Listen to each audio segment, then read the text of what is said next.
শ্বশুর বাড়িতে যখনই আপনি পাল্টা কথার জবাব দেওয়া শিখবেন তখনই আপনি খারাপ হয়ে যাবেন। আসসালামু আলাইকুম everyone, welcome back to my channel. আমি মাখনিস ডেইলি ব্লগ চ্যানেল থেকে আরও একটা নতুন ব্লগ ভিডিওতে ওয়েলকাম করছি। কাছে কিংবা দূরে, দেশ এবং দেশের বাহিরে যে যেখান থেকেই আমার ভিডিওটি দেখা শুরু করেছেন, আশা করছি আল্লাহর অসীম রহমতে সবাই ভালো এবং সুস্থ আছেন। আলহামদুলিল্লাহ, আমরা ভালো আছি। আজকের ভিডিওটি একটু ভিন্নভাবে সাজিয়েছি। সকালের নাস্তার পর্বটা আর আপনাদের সাথে শেয়ার করি নাই। তো প্রত্যেকদিনই রুটি আর পরোটা আপনাদের সাথে কতই না আর শেয়ার করব। তো আজকে সকাল 10টার দিকেই ভিডিওটা শুরু করেছি। তো কিছু মাছ কিনে এনেছিল, তো মাছগুলো আমি বাইরে বসে সুন্দর করে কেটে নিয়ে আসলাম। তো মাছগুলো এখন ভালো করে ধুয়ে পরিষ্কার করে আমি ফ্রিজে রেখে দেব। আর আজকে দুপুরের জন্য এই তো মুরগির মাংস রান্না করব। তো মামি শাশুড়ি তার নাতনির জন্যে ভালোবেসে এই একটা মুরগি পাঠিয়েছিলেন, তো সেইটাই জবাই করে নিয়েছি। আজ দুপুরের মেনুতে এটাই রেখেছি। তো মুরগির মাংসটা রান্না করে সবাই মিলে এটা দিয়ে আজ দুপুরের খাবারটা খেয়ে নিব। তো আমার ভিডিওটি যদি দেখা শুরু করেছেন তো প্লিজ একটা লাইক দিয়ে ভিডিওটি কন্টিনিউ করবেন। আর যদি আমার চ্যানেলে আজ আপনি নতুন হয়ে থাকেন, আমার চ্যানেলটা সাবস্ক্রাইব করে নিয়ে আপনার সঙ্গে রাখতে পারেন। পাশে থাকা বেল বাটনটা ক্লিক করে দিবেন, এতে করে আমি নিত্য নতুন ভিডিও আপলোড করার সঙ্গে সঙ্গে আপনার ওখানে নোটিফিকেশন পৌঁছে যাবে। আপনি সময় সুযোগ মিলিয়ে আমার ভিডিওটি দেখে নিতে পারবেন। আর যদি দুইটা কাজই অলরেডি করে রেখেছেন, আপনাকে জানাই অসংখ্য ধন্যবাদ। এখানে আমি মুরগির মাংসটা ভালো করে ধুয়ে পরিষ্কার করে এখানে আমি কড়াই গরম দিয়েছিলাম, সেখানে সব ধরনের মশলাগুলো দিয়ে ভালো করে কষিয়ে নিয়েছি। তারপর মাংসটা দিয়ে দিলাম। এখন আমি ভালো করে কষিয়ে পিষিয়ে মাংসটা রান্না করে নিব। তো যাই হোক, আপনাদের সাথে একটু শেয়ার করলাম। তো আজ ভিডিওর শুরুতে একটা কথা বলি। আমাদের সবার প্রিয় মোসাম্মদ লিপি আপুর বাবা খুব অসুস্থ, পড়ে গিয়ে আঙ্কেল খুব ব্যথা পেয়েছেন। তো আঙ্কেলের জন্য আমরা সবাই দোয়া করব, আঙ্কেল যাতে খুব তাড়াতাড়ি সুস্থ হয়ে ওঠে। আঙ্কেল যাতে খুব তাড়াতাড়ি সুস্থ হয়ে আঙ্কেলের পরিবারের সাথে যুক্ত হয়, আমরা এটাই সবাই দোয়া করব। তো মোসাম্মদ লিপি আপুর কথা কি বলবো, একজন সাধারণ দর্শক হয়ে আমাদের ছোট ছোট কন্টেন্ট ক্রিয়েটরদের এত সুন্দর করে ভিডিও দেখে, এত সুন্দর করে কমেন্ট করে, উৎসাহিত করে, তো কি বলবো আর, আপুর কথা বলে শেষ করা যাবে না।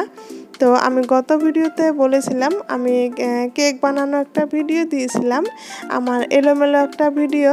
তো আমার কেক বানানো ভিডিও দেখে আপু আমাকে বলেছেন আপু নাকি সব ধরনের কেক বানাতে পারেন, মাশাআল্লাহ, বার্থডে কেক সহ। তো আমাকে বলেছিল তোমার কেক বানানোটা একটু এলোমেলো হয়েছে, যার জন্য হয়তো বা তোমার কেক এরকম হয়েছে। তো অসংখ্য ধন্যবাদ আপু, আমাকে এত সুন্দর করে বুঝিয়ে বলেছেন। তো কি বলবো আর। তো আল্লাহ তাআলার কাছে আমরা সবাই দোয়া করব আপুর বাবাকে যেন আল্লাহ তাআলা খুব তাড়াতাড়ি সুস্থ করে দেন, আমিন।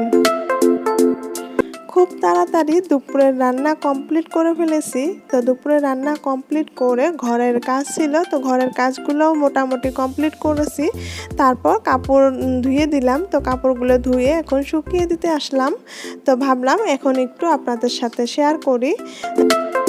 আসলে যেখানে যেখানে ভিডিও শ্যুট করতে পারি সেখানেই করি, তার জন্যই এলোমেলো ভিডিও আপনাদের সাথে শেয়ার করা হয়। তো আসলেতে আপনাদের সাথে ভিডিও শেয়ার করার কোনো উদ্দেশ্যই নেই, আপনাদের সাথে গল্প করতে আসি, এতে করে অনেক ভালো লাগে। তো সব জায়গায় ভিডিও শ্যুট করার মতো পরিস্থিতি হয় না, থাকেও না। তো যাই হোক, যেখানে যেখানে শ্যুট করতে পারি সেখানেই করি। তো কাপড়গুলো ধুয়ে শুকিয়ে দিয়ে তারপর আমার যে বারান্দার কিছু গাছপালা ছিল সেগুলো দুইটা গাছ মরে গিয়েছে, আধা মরা হয়ে গিয়েছে। তো ভাবলাম গাছগুলো একটু চেঞ্জ করে নতুন করে অন্য ধরনের কিছু গাছ গেড়ে ফেলি। তো সারাদিনের কাজকর্ম করার পরেও উপরঞ্চে কিছু কাজ করার খুব শখ, যেমন গাছ খুব পছন্দ করি। তো মনে হয় একটু সময় বের করে এই কাজগুলো করতে পারলে অনেক ভালো লাগে। তো সেই ভালো লাগা থেকেই মনের থেকেই ফুর্তি করে এই কাজগুলো করি। মনে মনে কাজ করি আর চিন্তা করি যে একটু যদি সুযোগ পেতাম তো এই কাজগুলো করে নিতাম। তো যাই হোক, এই গাছগুলোর সঠিক নাম আমি জানি না, আপনারা জানলে আমাকে জানাবেন।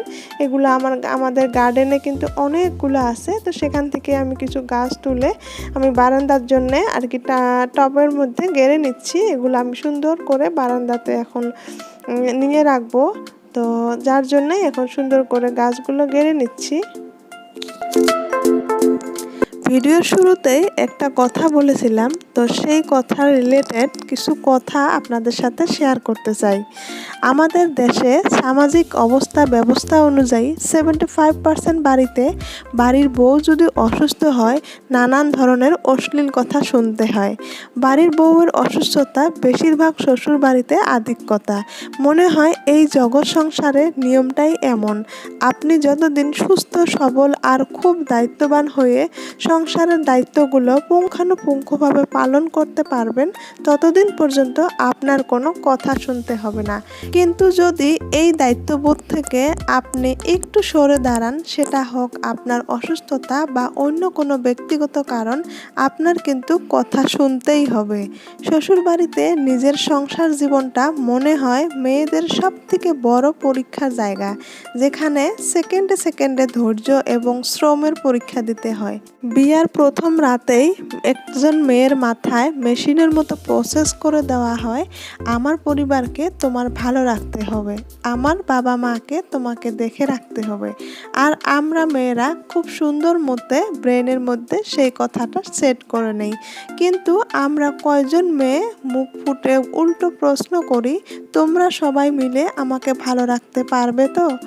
সংসার জীবনের শুরুটা প্রত্যেকটা মেয়েরই খুব সুন্দরই হয়। প্রত্যেকটা মেয়ের স্বপ্ন থাকে, প্রত্যেকটা মেয়ের চাওয়া থাকে আমার একটা সুন্দর খুব সাজানো গোছানো সংসার থাকবে।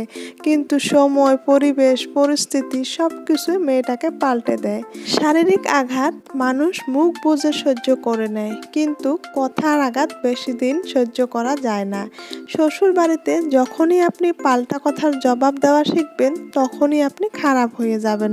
আপনার সেই প্রাণের স্বামীটাও বলতে থাকবে, একটু কি সহ্য করা যেত না? একটু নাকি কথায় শুনিয়েছে, শরীরে তো কোনো আঘাত করা হয়নি। এমন স্বামী খুব কমই খুঁজে পাওয়া যাবে যে শ্বশুর বাড়ির সবার মুখের উপর বলবে বউটা যখন আমারই, তাই শাসন করার দায়িত্বটাও আমারই, তৃতীয় কোনো ব্যক্তির এখানে শাসন করার প্রয়োজন নেই। আজকের ভিডিওতে মনে হয় অনেক বেশি ভারী ভারী কথা বলে ফেলেছি, তবে ওই যে বললাম না, সময়, পরিবেশ, পরিস্থিতি সব কিছুই মানুষকে পাল্টে দেয়। কথাগুলো শুনতে খারাপ শোনা গেলেও একদমই বাস্তব কথা। একটা সময় কিছুই বলতে জানতাম না, শুধু মানুষ বলতো আর আমার মতো বোকা মেয়েরা হা মেলে মানুষের মুখের দিকে তাকিয়ে মানুষের কথাগুলো শুনে যেতাম। তো ভিডিওর প্রায় শেষের পর্যায়ে চলে এসেছি। তো আমার আম্মুটা তার বাবার সঙ্গে খেলাধুলা করছে, তো তখন একটু ভিডিও করেছিলাম। তো আম্মুটাকে ভিডিওতে না রাখলে তো আমার আম্মুর খালামণি রিমা আপুর কিন্তু অভিযোগ থাকে, কেন আম্মুটাকে ভিডিওতে রাখো নেই।